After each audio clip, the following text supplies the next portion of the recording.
তারেক রহমানের স্বদেশ প্রত্যাবর্তন উপলক্ষে গণসংবর্ধনা স্থল থেকে আমাদের সঙ্গে যুক্ত হচ্ছেন সহকর্মী আবু সাইদ।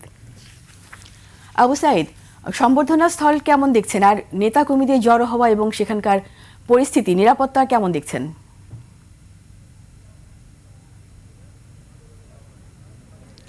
রিতা, রাত বাড়ার সাথে সাথে কিন্তু শীতের যে মাত্রা সেটি কিন্তু বেড়ে গিয়েছে এই 100 ফিটে যে এলাকা, 300 ফিটে যে এলাকা সেখানে। এবং আমরা দেখতে পাচ্ছি যে আজকে সকাল থেকেই ঢাকার আশেপাশের জেলা থেকে যারা বিএনপির নেতাকর্মীরা ছিলেন তারা এখানে আসছিলেন, এখানে জড়ো হচ্ছিলেন খণ্ড খণ্ড মিছিল নিয়ে। এবং আমরা এখন ঠিক যে দৃশ্যটি দেখতে পাচ্ছি, যারা দূর দূরান্ত যেসব জেলা রয়েছে সেই জেলাগুলো থেকে আগের দিন এসে কিন্তু এখানে তারা অবস্থান নিয়েছেন।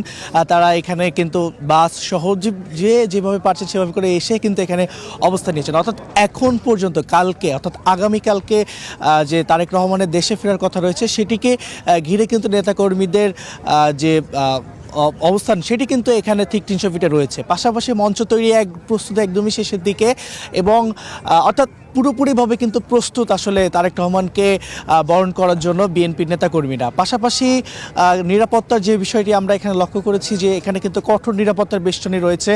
যে জায়গাটি রয়েছে মঞ্চের ভিতরে অর্থাৎ দায়িত্বশীল ছাড়া বা কার্ড ছাড়া কিন্তু আসলে কাউকে প্রবেশ করতে দেওয়া হচ্ছে না। অর্থাৎ নিরাপত্তার বিষয়ে কিন্তু একদমই জিরো টলারেন্স আমরা লক্ষ্য করছি, এবং কঠোর নিরাপত্তা দ্বারা কিন্তু বেষ্টনী রয়েছে। এবং এখানে কিন্তু শুধুমাত্র অনুমোদিত বাদে কোনো ধরনের ড্রোন কিন্তু আসলে এখানে ওড়ানোর কোনো সুযোগ নেই। এবং ডিএমপির পক্ষ থেকে কিন্তু নির্দেশনা জারি করা হয়েছে আগামীকালকে ঠিক এয়ারপোর্ট থেকে শুরু করে গুলশান পর্যন্ত কোনো ধরনের ড্রোন কিন্তু ওড়ানো যাবে না।